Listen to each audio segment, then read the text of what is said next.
Neat అవకతవకలపై CBI విచారణకు demand చేశారు మంత్రి శ్రీధర్ బాబు. నీట్ పొరపాట్లపై పిల్లల తల్లిదండ్రుల్లో ఆందోళన నెలకొందని, మెరిట్ విద్యార్థులకు అన్యాయం జరగకుండా చూడాలి అన్నారు.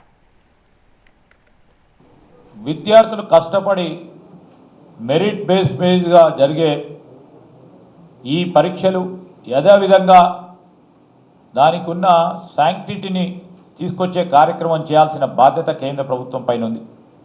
ఈరోజు మేము అందుకోసమే డిమాండ్ చేస్తూ ఉన్నాం, సిబిఐ ఎంక్వైరీ వేయాలని.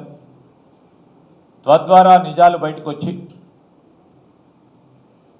విద్యార్థులకు న్యాయం జరుగుతుందని మేము విద్యార్థుల పక్షాన, రాష్ట్ర ప్రభుత్వం పక్షాన కూడా కేంద్ర ప్రభుత్వాన్ని కోరుతా ఉన్నాం.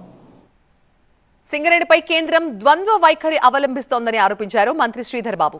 కేంద్ర మంత్రి కిషన్ రెడ్డి తనకున్న పరపతితో బొగ్గు గన్లను ప్రభుత్వ సంస్థలకే కేటాయించేలా చూడాలన్నారు.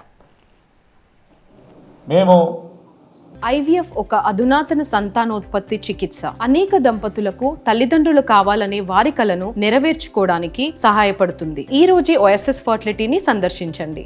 గౌరవ కేంద్ర మంత్రివర్యులు కిషన్ రెడ్డి గారిని కోరుతా ఉన్నాం.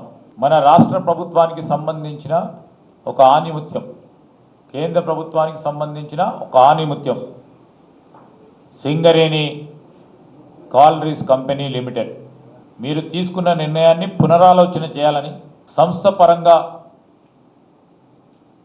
ఈరోజు వారికి ఉన్న ప్రతిభ, వారికి ఉన్న నైపుణ్యాన్ని ఉపయోగించుకొని కేంద్ర రాష్ట్ర ప్రభుత్వాలకు సంబంధించిన సంస్థను పెద్ద ఎత్తున తీసుకుపోవాల్సిన బాధ్యత మీపైన మాపైన ఉన్న తరుణంలో మీరు పునరాలోచన చేయాలని గౌరవ కేంద్ర మంత్రులను కోరుతా ఉన్నాం.